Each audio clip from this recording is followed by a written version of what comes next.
Another rough day on Wall Street. The Dow Jones Industrials average down about 2.5% in midday trading on Wednesday as the price of oil continues to plummet. And we'll, of course, be monitoring the markets all day here on WSJ.com.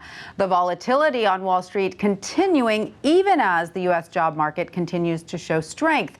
But getting a job is taking a lot longer. Employers are now taking nearly twice as long to make an offer as they did just several years ago. Here with some tips on keeping your cool while waiting for the call is WSJ's work family columnist Sue Shellenbarger. Sue, thanks for joining us. What is behind this lag in the hiring process? I thought hiring was up, so aren't employers worried about losing the best people if they take too long? There's tremendous tension over that. You're right. Employers are very worried about it, and they're working very hard at that. It's a source of real difficulty for employers right now.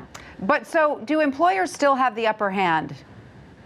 Well, I think not really. I think that particularly in some fields where skills are scarce, they do not have the upper hand any longer, and they realize they're having to move more quickly to get good talent.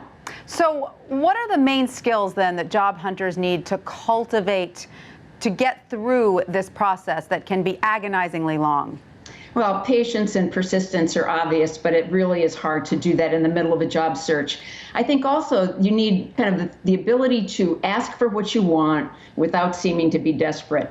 The most successful negotiators I interviewed for this story were able to kind of press for what they wanted, maybe call and ask if interviews could be combined into one day rather than coming back over and over, while still deferring to the employer's process. And that's kind of an art form. You don't want to sound desperate or pushy, but you also need to promote your own interests at the same time. Right. Striking that tone is very difficult. Now, there have been new layers added to the process as well. What hoops can a prospective employee be expected to jump through these days?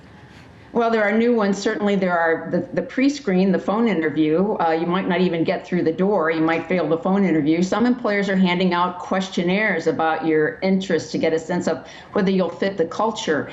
It's increasingly common to have to make presentations or develop plans to show your work firsthand. And also there are more group panel interviews. So more than one insider will get to interview you at one time, which can be pretty tense or stressful for the applicant. Is it okay, Sue, to ask the employer what their timeline for hiring is, or does that sound too desperate?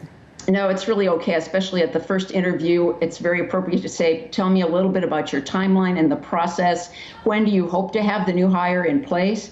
And this gives you a framework. If they're at the beginning of the process, you know it's going to take a while. Now, more employers are asking applicants to present full-blown business plans. Isn't that right, Sue? How can you do that without giving away all of your professional expertise for free?